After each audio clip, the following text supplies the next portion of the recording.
Hello students, आज नए video में हम लोग टॉपिक लेके आए हैं making a chemical equation more informative.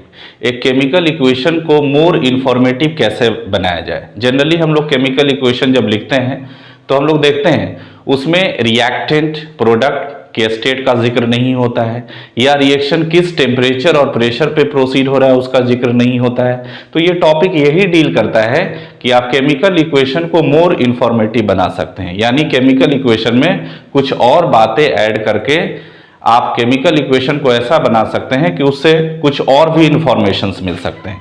यानी इसमें फर्स्ट नंबर पॉइंट जो आता है वो है by representing physical states of reactants and product.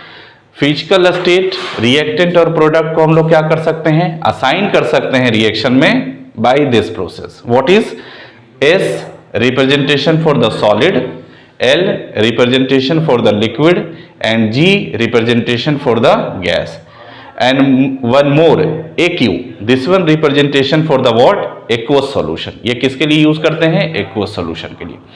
हम लोग जानते हैं कुछ सॉलिड ऐसे हैं जिसका रिएक्शन कराने के लिए पहले सॉलिड को हम लोग क्या करते हैं, वाटर में डिसॉल्व कर देते हैं, और उस सॉल्यूशन को ही हम लोग क्या बोलते हैं, एक्वस सॉल्यूशन। तो जहां एक्वस है उसका मतलब क्या समझना है कि solid is dissolve in the water for the reaction purpose. तो उसके लिए हम लोग शॉर्ट फॉर्म क्या यूज करते हैं, AQ। तो this one is the first way to make chemical equation more informative. अब आइए इसके एग्जांपल्स देखते हैं कैसे हम लोग इसको यूज कर सकते हैं। तो we are coming on the example, और in this example first number is that suppose that carbon reacts with oxygen to form carbon dioxide. तो कार्बन कौन सा स्टेट में होगा, सॉलिड। ऑक्सीजन हम लोग जानते हैं क्या होता है, गैस, और कार्बन डाइऑक्साइड भी क्या है, गैस। तो इस तरीके से हम लोग केमिकल इक्वेशन लिखते हैं। तो साथ साथ इससे ये भी पता चल रहा है कि रिएक्टेंट्स में क्या है, सॉलिड और गैस प्रेजेंट है, और प्रोडक्ट क्या बन रहा है, गैस बन रहा है। तो ये हो गया। कुछ और भी एग्जाम्पल लिख सकते हैं, जैसे ये केस हम लोग के पास में, sodium reacts with water. Sodium reacts with water to form sodium hydroxide or plus what, H2, hydrogen gas. We have already discussed in the topic of balancing of chemical equation। तो देखिए यहाँ क्या होता है, सोडियम क्या है, एक solid है, मेटल भी है, और ये क्या है, वाटर। वाटर के लिए क्या लिख सकते हैं, L, चूंकि ये लिक्विड है, और ये सोडियम हाइड्रोक्साइड है। तो सोडियम हाइड्रोक्साइड जब बना होगा तो ये कहाँ प्रेजेंट होगा, ये ऑलरेडी वाटर में प्रेजेंट होगा, क्योंकि हम लोग ने ये रिएक्शन किसके प्रेजेंस में कराया है, वाटर के प्रेजेंस में। सोडियम का रिएक्शन हुआ है वाटर से। तो जब सोडियम हाइड्रोक्साइड बनेगा तो उसमें क्या होंगे, वाटर मॉलिक्यूल्स भी होंगे, वाटर भी प्रेजेंट होगा। कहने का मतलब है कि सोडियम हाइड्रोक्साइड किस फॉर्म में होगा, सॉल्यूशन फॉर्म में होगा, वाटर के साथ होगा। तो क्या टर्म यूज करेंगे, एक्वस। अभी हम लोग सीखा था, वाटर में यदि किसी सॉलिड को डिसॉल्व करते हैं तो जो सॉल्यूशन बनता है उसका नाम क्या होता है, एक्वस सॉल्यूशन। तो यहाँ पे क्या हम लोग यूज किया, AQ। और ये H2 क्या होगा, this one is a gas. ये किसके लिए यूज हुआ, गैस के लिए। तो G यहाँ पे यूज करेंगे। तो फर्स्ट तरीका ये था कि आप फिजिकल स्टेट रिप्रेजेंट करके केमिकल इक्वेशन को मोर इंफॉर्मेटिव बना सकते हैं। इसके साथ नंबर सेकंड पॉइंट यदि हम लोग डिस्कस करना चाहें तो पॉइंट नंबर सेकंड है रिप्रेजेंटेशन ऑफ हीट चेंज। क्या हम लोग दिखा सकते हैं, फिर second number, representation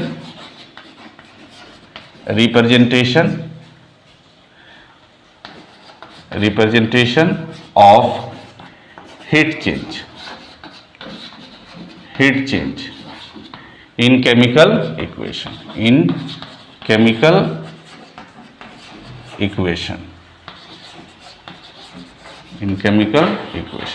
chemical equation में हम लोग हीट चेंज दिखा सकते हैं, और वो भी एक तरीका होगा केमिकल इक्वेशन को मोर इंफॉर्मेटिव बनाने का।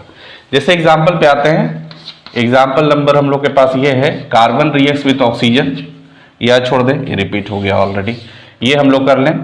मीथेन यदि ऑक्सीजन के प्रेजेंस में बर्न होता है तो ये फॉर्म करता है carbon dioxide and water, carbon dioxide and water, और साथ में क्या रिलीज होती है, heat energy. What is heat energy. तो इस रिएक्शन से हम लोग को ये पता चलता है कि मीथेन को यदि हम लोग बर्न करते हैं, उसका कंबशन कराते हैं, तो कार्बन डाइऑक्साइड और वाटर बनेगा, साथ में हम लोग को क्या मिलेगा, हीट एनर्जी। यहां पे नोटिस करने वाली एक बात क्या है कि यदि हीट प्रोडक्ट साइड में प्लस में लिखा हुआ हो तो इसका मतलब हीट क्या हो रही है, यहां से रिलीज हो रही है। इस रिएक्शन में हीट क्या हो रही है, रिलीज हो रही है। और जिस रिएक्शन में हीट रिलीज होता है वैसे रिएक्शन को हम लोग क्या बोलते हैं, exothermic reaction. Exothermic reaction, exothermic reaction. तो ऐसा इसलिए बोला क्योंकि इस रिएक्शन में क्या हो रहा है, हीट रिलीज हो रहा है, तो that one is a exothermic reaction. कैसे पहचानेंगे एक्सोथर्मिक, प्लस हीट होना चाहिए किस साइड, प्रोडक्ट साइड, तो this one is exothermic reaction. तो यहां इंफॉर्मेशन हम लोग को मिल रहा है कि ऐसे रिएक्शन में क्या हो रहा है, हीट रिलीज हो रहा है। एक और दूसरा रिएक्शन इसी में हम लोग देख लें। एक दूसरा रिएक्शन है हम लोग के पास में, suppose that nitrogen reacts with oxygen. Nitrogen reacts with oxygen, oxygen. तो इसमें जो फॉर्मेशन होता है वो क्या होता है, NO, जिसको हम लोग क्या बोलते हैं, nitric oxide. This one is nitric oxide, nitric oxide. और बैलेंस करने के लिए क्या करना होगा, 2 से मल्टीप्लाई करना होगा, वी नो वेरी वेल। तो इस रिएक्शन में जनरली क्या होता है, माइनस हीट। इधर हीट क्या होता है, रिलीज नहीं होता है, बल्कि इस रिएक्शन में हीट क्या होगा, एब्जॉर्ब होगा। हीट एनर्जी का क्या होगा, एब्जॉर्प्शन। एक तरीका और भी हो सकता है कि इस हीट एनर्जी को हम लोग चाहें तो रिएक्टेंट साइड भी लिख सकते हैं, लेकिन किस फॉर्म में लिखना होगा, प्लस हीट। यदि इस बात को इधर भी लिख दें तो कोई भी कंफ्यूजन नहीं होना चाहिए। आप जानते हो कि फॉरवर्ड एरो की यदि पहले लाया जाए, इक्वल के पहले लाया जाए, तो उसका साइन क्या होगा, चेंज हो जाएगा। तो क्या लिख सकते हैं, plus heat energy, plus heat energy.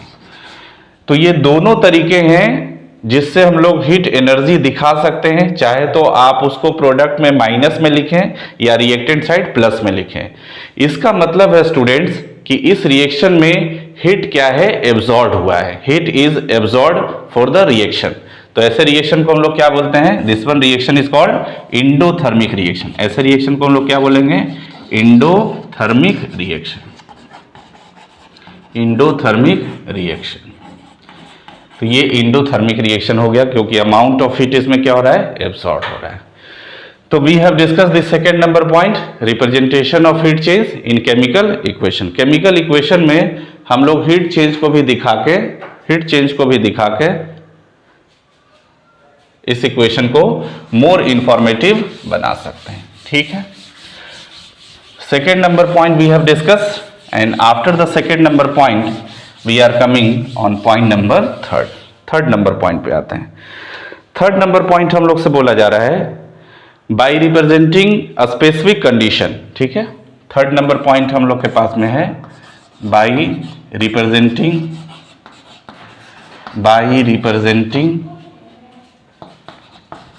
a specific condition, a specific conditions like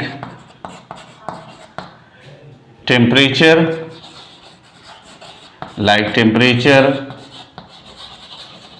pressure, presence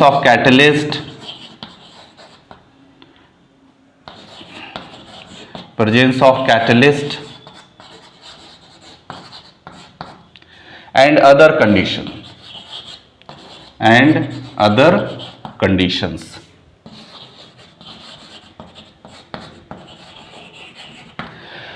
तो बाई रिप्रेजेंटिंग स्पेसिफिक कंडीशंस, कुछ स्पेसिफिक कंडीशंस भी हम लोग यूज करते हैं। जैसे वो स्पेसिफिक कंडीशन क्या होगा, वहां टेम्परेचर मेंशन हो सकता है, प्रेशर मेंशन हो सकता है, या प्रेजेंस ऑफ कैटलिस्ट मेंशन हो सकता है, और कुछ अदर भी कंडीशंस हो सकते हैं जिसके हेल्प से केमिकल इक्वेशन को मोर इंफॉर्मेटिव बनाया जा सकता है। ठीक है, इस पे एग्जांपल की बात करें तो नंबर फर्स्ट एग्जांपल हम लोग के पास में है, मान लीजिए KClO3।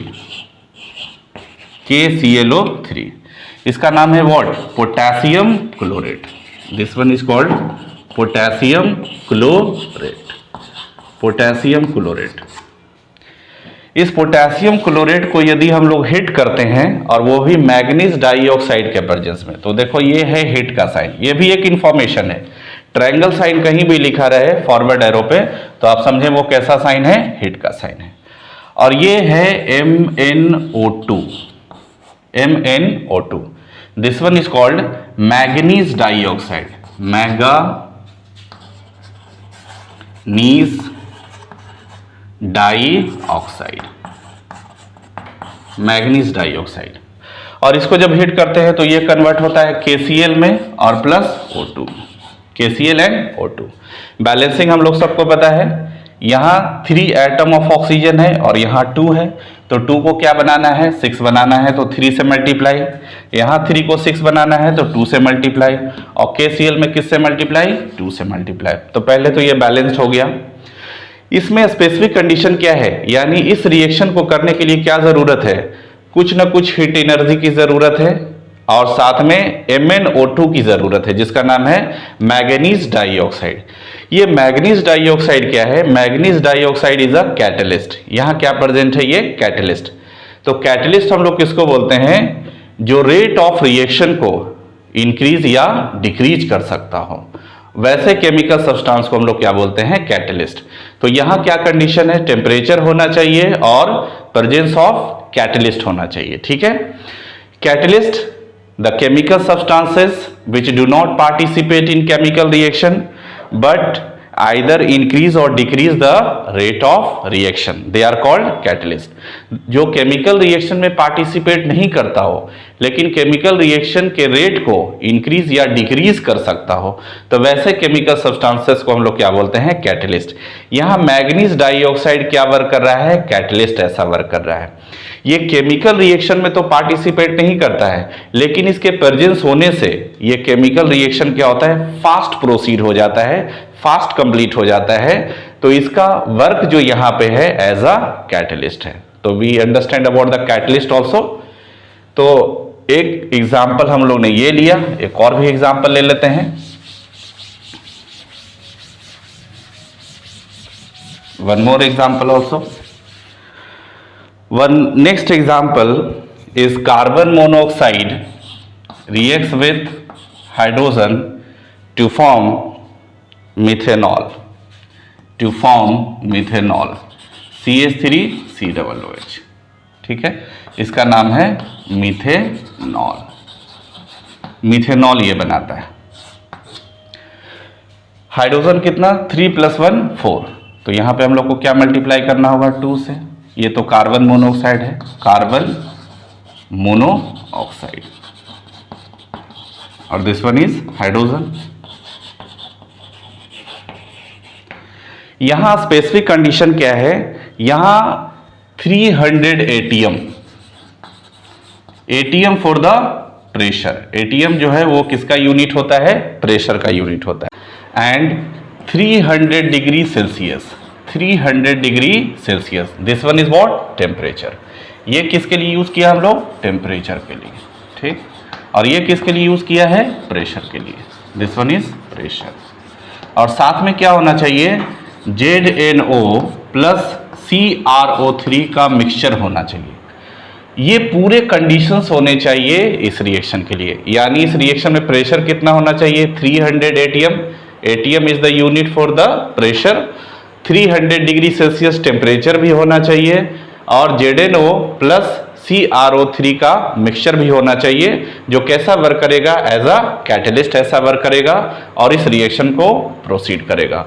तो ये स्पेसिफिक कंडीशन था for the formation of methanol, methanol के फॉर्मेशन में।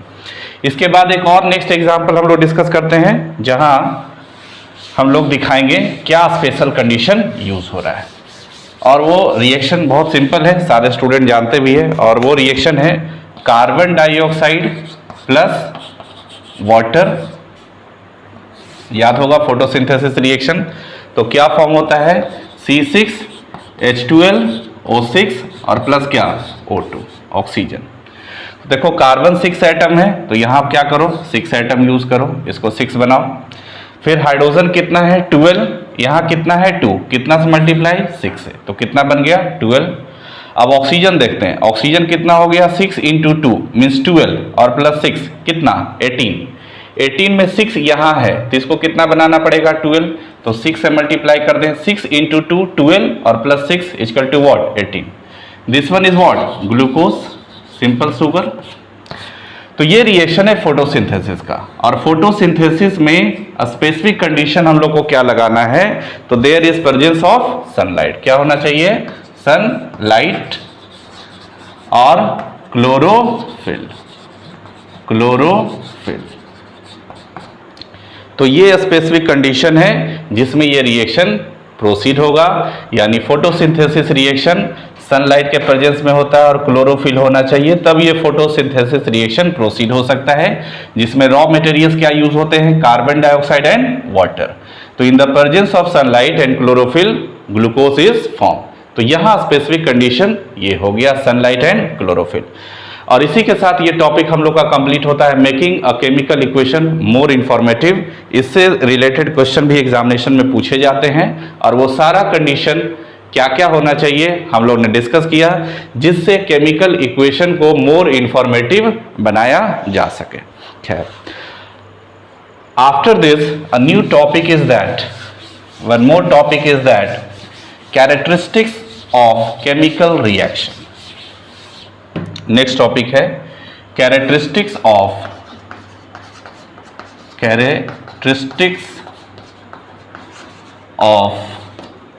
Chemical reaction, chemical reactions. और इसको हम लोग बोल सकते हैं identification of chemical reaction, identification of chemical, identification of chemical reactions.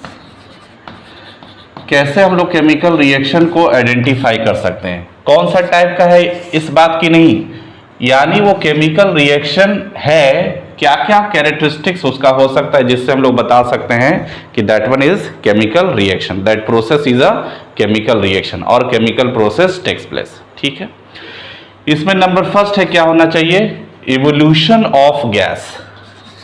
First में क्या होना चाहिए, इवोल्यूशन ऑफ एनी गैस, यानी जिस केमिकल प्रोसेस में कोई गैस इवॉल्व हो रहा हो तो भी वो कैसा प्रोसेस होगा, केमिकल प्रोसेस होगा, यानी केमिकल रिएक्शन का वो कैरेक्टरिस्टिक होगा। नेक्स्ट है formation of precipitate. Next number formation of precipitate, formation of precipitate. Next में है change in colour,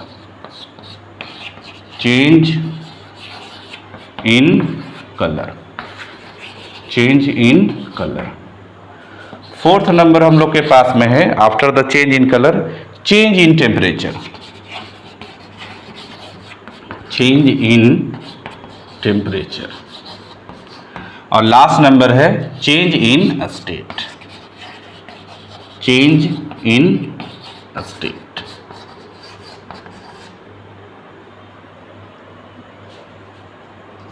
change in states. तो ये 5 क्राइटेरिया हो गया जिससे हम लोग आइडेंटिफाई कर सकते हैं केमिकल रिएक्शन टेक्स प्लेस और not.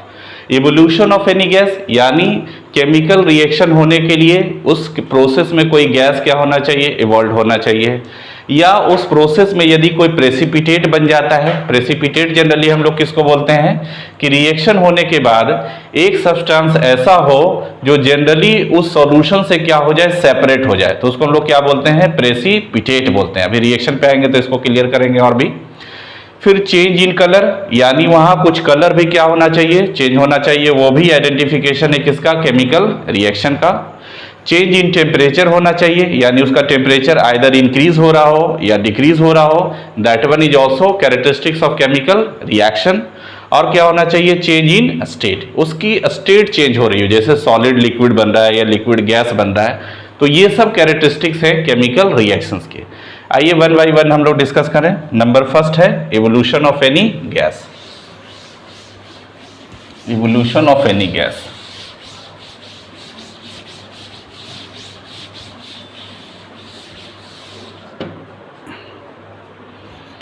Number first,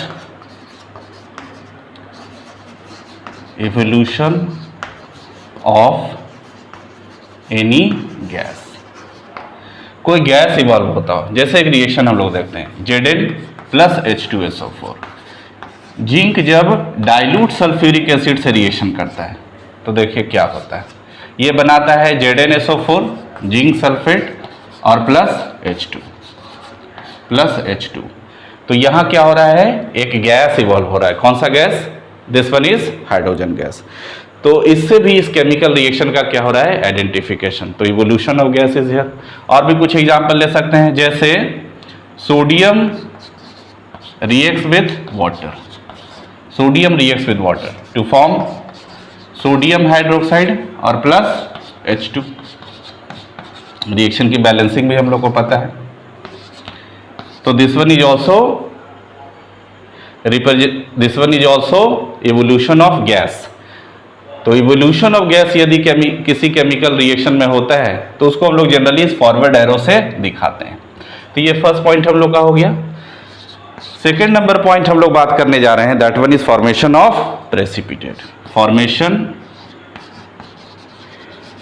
formation of precipitate, formation of precipitate. Precipitate क्या होता है, पहले रिएक्शन एक मैं बताऊं और उसके बाद इसको एक्सप्लेन करता हूं। जैसे रिएक्शन है barium chloride BaCl2 reacts with sodium sulphate, reacts with sodium sulphate. तो रिएक्शन के बाद क्या होता है, ये इसके आयंस एक्सचेंज होते हैं और एक्सचेंज होने के बाद जो प्रोडक्ट बनता है वो है BaSO4 और plus NaCl, BaSO4 plus NaCl। अब इस रिएक्शन में क्या होगा, BaSO4 ऐसे नीचे डाउनवर्ड सॉल्यूशन से सेपरेट हो जाता है, जिसको हम लोग डाउनवर्ड एरो से दिखाते हैं। गैस को अपवर्ड एरो से दिखाते हैं और किसी प्रेसिपिटेट को, जिसको शॉर्ट में हम लोग PPT लिखते हैं, उसको हम लोग डाउनवर्ड एरो से दिखाते हैं। और एक्चुअली में ये वाइट कलर का प्रेसिपिटेट होता है, तो आप इसको वाइट PPT भी लिख सकते हैं शॉर्ट में, वाइट प्रेसिपिटेट। इसको अच्छे से हम लोग लिख लें, white precipitate. This one is white PPT, white precipitate. Balancing के लिए हम लोग क्या वर्क करें, यहाँ 2 से मल्टीप्लाई कर देते हैं। और एक्चुअली उसमें होता क्या है, ये देखो एक्वस फॉर्म है, यानी बैरियम क्लोराइड एक सॉलिड है और सबसे पहले उसको हम लोग क्या करते हैं, सॉलिड को किस में डिजोल्व करते हैं, वाटर में, ताकि क्या बन सके उसका एक्वस सॉल्यूशन। तो ये मान लीजिए कि बैरियम क्लोराइड है और प्लस दूसरा हम लोग को क्या लेना है, सोडियम सल्फेट। इसको भी कहाँ डिजोल्व करना है, वाटर में, सोडियम सल्फेट। दूसरा हम लोग ने क्या लिया, सोडियम सल्फेट। ये भी एक्वस फॉर्म में है।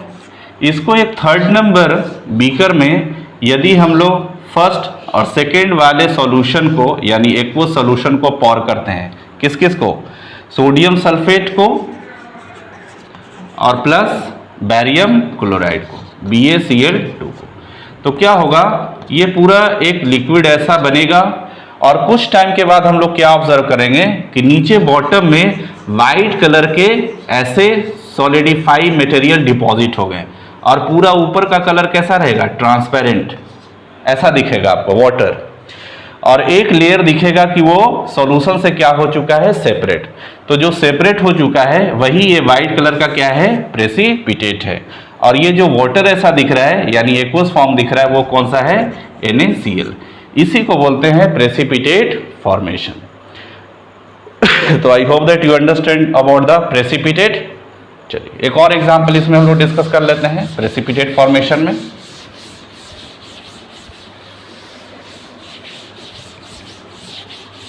One more example and that one is PbNO3 Hal 2 reacts with Ki, reacts with Ki। इस फॉर्म एक्सचेंज कर दें इसको, Pb कहाँ यूज करना है, I के साथ में, क्या बनेगा, PbI2 और प्लस KNO3, KNO3। तो हम लोग को क्या यूज करना पड़ेगा, KNO3, यहाँ I2 है और यहाँ 1 है, इसको क्या बना है, 2 बना है। पोटेशियम भी 2 बन गया है, तो यहाँ पे क्या लगाएं 2, और NO3 पूरा टर्म 2 है, यहाँ भी NO3 पूरा टर्म क्या है 2 है। तो इसमें क्या हुआ है, PbI2 जो है वो एक प्रेसिपिटेट है और इसका कलर होता है yellow, this one is yellow PPT। यहाँ भी बात समझ में आ गई होगी। ये दोनों का कौन सा फॉर्म लिया गया होगा, एक्वस, इसका भी कौन सा फॉर्म एक्वस, और ये दोनों के रिएक्शन के बाद PbI2 उस सॉल्यूशन से सेपरेट हो जाएगा, नीचे बॉटम में बैठ जाएगा, उसी को हम लोग क्या बोलते हैं प्रेसिपिटेट। और किसी भी केमिकल प्रोसेस में प्रेसिपिटेट बनना भी एक कैरेक्टरिस्टिक्स है केमिकल रिएक्शन का। चलिए थर्ड नंबर हम लोग बात करते हैं change in colour. Change in colour, तो किसी रिएक्शंस में या केमिकल प्रोसेस में कलर भी चेंज होता है तो वो भी रिप्रेजेंट करता है केमिकल रिएक्शन को। जैसे पोटेशियम पर मैग्नेट जिसका कलर है पर्पल, पोटेशियम पर मैग्नेट, पोटेशियम पर मैंगनेट, पोटेशियम पर magnet reacts with citric acid, reacts with citric acid, reacts with citric acid। अभी हम लोग ने डिस्कस किया इसका कलर कैसा होता है पर्पल। इसको हम लोग इसी फॉर्म में याद रखेंगे। क्यों याद रखेंगे इसी फॉर्म में, क्योंकि अभी साइट्रिक एसिड ये सब का फार्मूला अभी हम लोग को नहीं जानना है। तो अभी हम लोग चेंज इन कलर सिर्फ बता रहे हैं, तो हम लोग बता रहे हैं कि कौन सा रिएक्शन में ऐसा हो सकता है। पोटेशियम पर मैग्नेट जो कि एक पर्पल कलर सॉल्यूशन है, उसका रिएक्शन यदि साइट्रिक एसिड से कराते हैं तो पर्पल कलर क्या होता है फेड्स हो जाता है। Purple colour fades and solution become colorless, and solution becomes colorless, solution क्या हो जाएगा colorless हो जाएगा। हम लोग पता है साइट्रिक एसिड कहाँ प्रेजेंट है, लेमन में। तो यदि पोटेशियम पर मैग्नेट लैब में अरेंज हो जाए, उसको आप देखेंगे उसका पर्पल कलर होगा, और उस पर थोड़ा सा लेमन जूस डाल दें यानी साइट्रिक एसिड डाल दें, तो आप देखोगे कि ये पर्पल कलर क्या हो गया है, डिसअपियर्ड हो गया, खत्म हो गया है purple colour. This one is also identification of chemical reaction और केमिकल प्रोसेस। ऐसे नेक्स्ट नंबर है, एक और चेंज बात करते हैं चेंज इन कलर का ही, and that one is potassium dichromate, actually acidified potassium dichromate, acidified potassium dichromate, potassium dichromate, acidified potassium dichromate reacts with sulphur dioxide, reacts with sulphur dioxide, और यहां इसका कलर क्या होगा orange, this one is orange colour, orange colour, ठीक है। इसके बाद reaction यदि प्रोसीड होता है, this one is B number, acidified potassium dichromate यानी पोटेशियम डाइक्रोमेट है, एक्चुअली इसका फार्मूला क्या होता है K2Cr2O7, ठीक है। इसको एसिडिफाइड बना लिया गया है यानी इसमें कुछ एसिड ऐड कर दिए गए हैं, और उसका ओरिजिनल कलर कैसा है ऑरेंज। जब इस पे सल्फर डाइऑक्साइड गैस पास किया गया तो देखा गया कि orange colour changes into green, यानी ऑरेंज कलर किस में चेंज हो गया है ग्रीन में। तो क्या हो गया process, orange colour changes into green, और orange colour changes into green. तो ये दोनों प्रोसेस हम लोग को बताता है कि चेंज इन कलर हुआ है, और it means chemical reaction also takes place, chemical reaction भी हुआ है। तो ये सब रिएक्शन आप प्लेस कर सकते हैं टू रिप्रेजेंट या to identify chemical reaction by change in the colour. तो we have discussed about the change in the colour, that one is also way to represent represent not to identify chemical reaction. कहीं change in colour हुआ है तो ये भी एक तरीका है कि वहां क्या हुआ है, केमिकल रिएक्शन प्रोसीड हुआ है। नेक्स्ट नंबर में बात करते हैं change in temperature. Next number I think number is what, fourth, change in temperature. Change in temperature,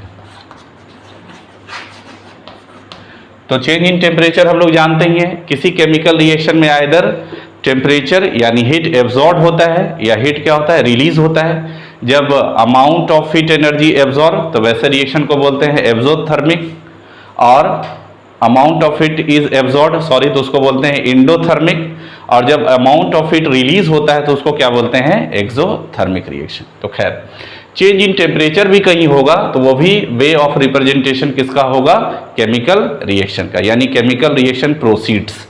तो इसमें हम लोग देखते हैं, फर्स्ट एक एग्जांपल है, कैल्शियम ऑक्साइड को यदि वाटर में डिसॉल्व करते हैं, आपको याद होगा ये लाइम है, ठीक है, चूना जिसको हम लोग बोलते हैं, इसको यदि वाटर में डिसॉल्व करते हैं तो क्या बनता है, कैल्शियम हाइड्रो ऑक्साइड, और साथ में क्या रिलीज होती है, हीट एनर्जी। हीट एनर्जी, तो ऐसे रिएक्शन में क्या हो रहा है, हीट इवॉल्व हो रहा है। चेंज इन टेम्परेचर कुछ हो रहा है, यस, क्या हो रहा है इसमें, हीट इवॉल्व हो रहा है। तो in this reaction is what, heat evolve, it means heat heat evolved.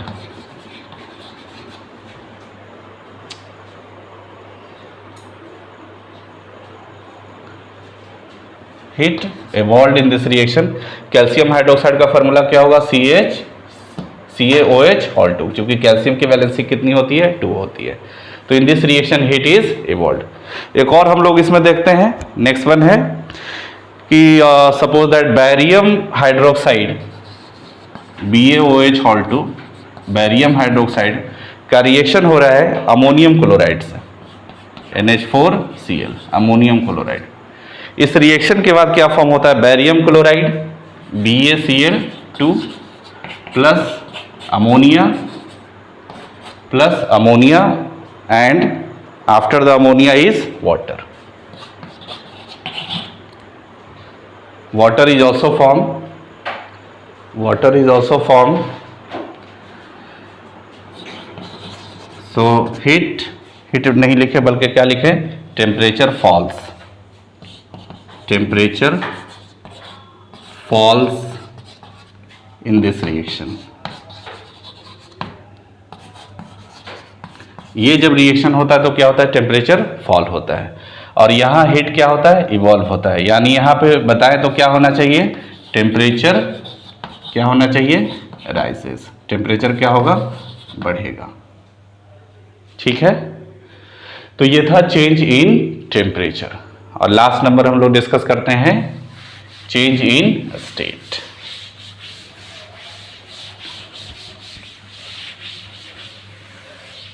Change in state, तो चेंज इन स्टेट की बात करें तो इसमें क्या होगा, यदि स्टेट भी चेंज हो रहा है तो हम लोग बता सकते हैं कि केमिकल रिएक्शन टेक्स प्लेस। जैसे suppose H2 reacts with O2 to form H2O means water। ये क्या होगा, this one is gas, this one is also gas और this one is liquid। Balancing कर लें ऐसा, तो यहाँ क्या हो रहा है, गैस और गैस का रिएक्शन, और ये क्या बना रहा है, लिक्विड। तो यहाँ क्या हुआ, चेंज इन द स्टेट, यहाँ एक स्टेट का चेंज हुआ है। ये भी केमिकल रिएक्शन को रिप्रेजेंट करता है। और भी कुछ कर सकते हैं, carbon plus oxygen to form carbon dioxide. ये कार्बन क्या है, सॉलिड है, ऑक्सीजन क्या है, गैस है, और कार्बन डाइऑक्साइड क्या है, गैस। ये भी एक वे है रिप्रेजेंटेशन और identification of chemical reaction in which solid reacts with gas to form gas। तो यदि ये स्टेट चेंज हो जाए तो वैसे भी इसका रिप्रेजेंटेशन है, और इससे भी ये पता चलता है कि केमिकल रिएक्शन प्रोसीड हुआ है। तो हम लोग ने टोटल 5 टाइप्स जो क्राइटेरिया है केमिकल रिएक्शन के होने का हम लोग ने डिस्कस किया। I hope that you all understand well. इसके बाद नेक्स्ट टॉपिक हम लोग डिस्कस करेंगे types of chemical reaction next video में। तब तक आप पढ़ाई करते रहे।